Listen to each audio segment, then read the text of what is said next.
I was 11, 12 years old, and we were living in a small community in southern Minnesota.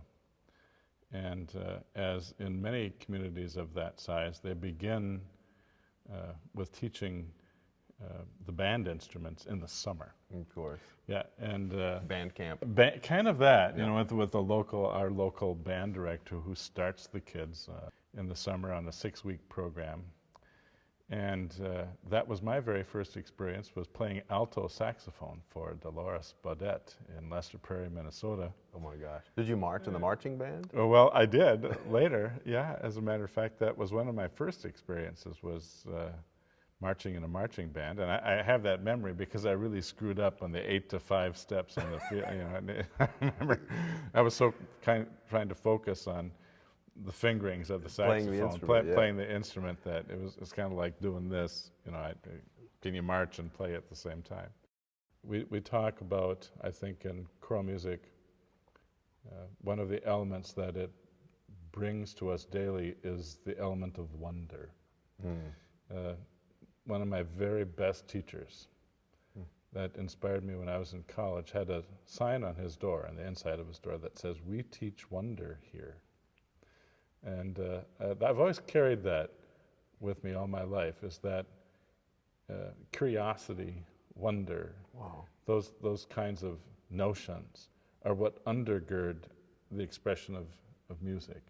Why do it unless we sense those connections to wonder and awe in the original meaning of that term?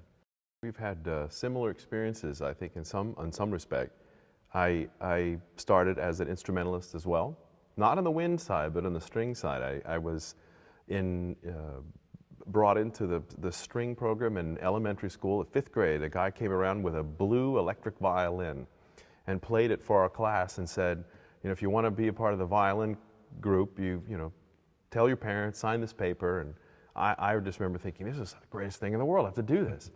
And so there was about 25 or 30 of us, and we all played violin. So I'm trying to, at this point in my life, imagine 30 5th grade beginning violins in a room. It must have been the worst sound ever. But our little hearts and minds were just so into it.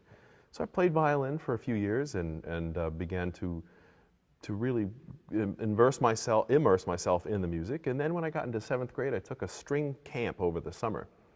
And my teacher at that time, she said, well, you know, she said, you have big hands. You should switch to bass. Now, what I found out later is that she really needed a bassist. And so she kind of, in a good teachery kind of way, she just looked around and saw who might have a predisposition for it. And I said, okay, I'll try it. So I rented a school bass and played the double bass for that year. And I took to it really quickly. And that summer I auditioned and made the all-state orchestra after 1 year on double bass. So I thought, well, this is just completely divine. This is what I have to do, obviously. So I started to really pursue double bass, play the orchestra, all the while never participating really in a choir at all. I was playing in the Tampa Bay Youth Orchestra, which rehearsed on Monday evenings at the time, and Interlochen Center for the Arts was on a national audition tour. And so they happened to be staying, the recruiters happened to be staying at the hotel across the street from where youth orchestra rehearsed. So they came and sat in a rehearsal, and that year they were looking for double basses and bassoons. That's what the orchestra really needed at Interlochen. So they asked me to submit an audition packet, and I did. I ended up going to Interlochen as a double bassist, as an orchestra major. I got there, and the orchestra's great. This is a wonderful place in the middle of the North Michigan woods, about 500 high school students studying year-round music and art and literature, just an amazing place. And so I made a bunch of friends in the dorm across the hall from me, and several of them were singers. So they said, well, why don't you sign up for choir? I'm not really interested in that, you know. I said, no, it's fun, you'll like it, it's a good time, you know. So I signed up for choir. And I remember going to the first few rehearsals, and it's, I think you used this term before, the elixir of choral music. It's like, wait a minute, this is a totally different sensation and feeling. Hugh Floyd was the choral conductor at Interlochen. And I remember thinking he was the most inspiring, best conductor there. No offense to any other conductors, but he was inspiring that wonder in us in a different way than anyone else at Interlochen was inspiring. And I just couldn't wait to get to choir every day. And I remember I began to start kind of dreading that I've got to go get my bass and carry it up the hill to the orchestra hall.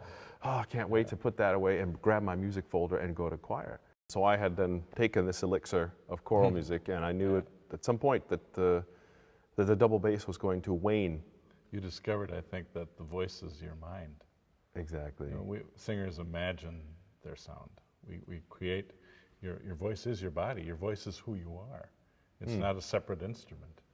So it's interesting to hear you talk about that joy of discovery, because your voice is literally what you imagine it to be, and is the most personal of instruments. And unique, you were caught up in that. I was, completely.